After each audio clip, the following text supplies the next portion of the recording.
Good evening, everyone. I'm Davina Gaines. Today I'll be presenting my speech over what society needs, which is more youth centers in our communities. When researching the information for youth centers, I came across a quote by Franklin D. Roosevelt. He said, "We cannot always build the future for our youth, but we can build our youth for the future." In this speech, I'll be covering mental health, which youth centers provide coaches, advisors, preachers, anything that the youth needs to have a better childhood and become better selves for their future. Also, a safe spot where they don't have to be at home alone doing activities that aren't beneficial to them or can lead them down the wrong road. And lastly, less social media use. Our social media creates a narrative that isn't very good for our youth and can create problems for them if they use social media the wrong ways.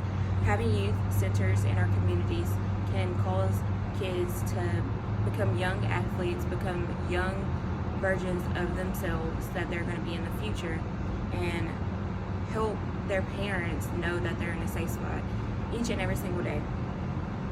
While researching, I came across my first website, Establishing Youth Centers, and this website consisted of the goals, how to start organizing a youth center, and the ideas of the beneficial problems it solves. Being a part of a group can help young people develop important personal and interpersonal skills, such as critical thinking and solving problems. As kids, they do go to school every single day, but having another place where you learn hands-on or learn by doing a fun activity is what youth centers are about. This place provides teachers that are outside of the classroom and can teach you in other ways that can help your mental health and create a better environment that you want to keep learning instead of leaving school and want to involve yourself in other activities. For the second website I came across, it was benefits for youth, families, and communities. Schools have children and youth that spend 80% of their working hours outside of school, while 1 in 5 young people in the U.S. are home alone after school. Instead of being alone after school, if we created these youth centers, we would have multiple places for kids to spend the rest of their evening before they go home to their parents. They would be able to spend more time with the friends that they meet at school and also create new bonds with the adults and youth there. These youth centers would be a great place for kids to create more athletic skills, build their education, and more.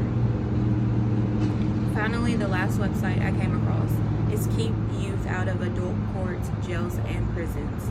An estimated of 250,000 youth are tried, sentenced, and incarcerated as adults each and every single year. These youth centers can keep our youth out of jail and more in positive environments instead of environments that are going to disintegrate their minds and cause problems like spending more time in jail or not being able to get a job outside of jail because of what they went through.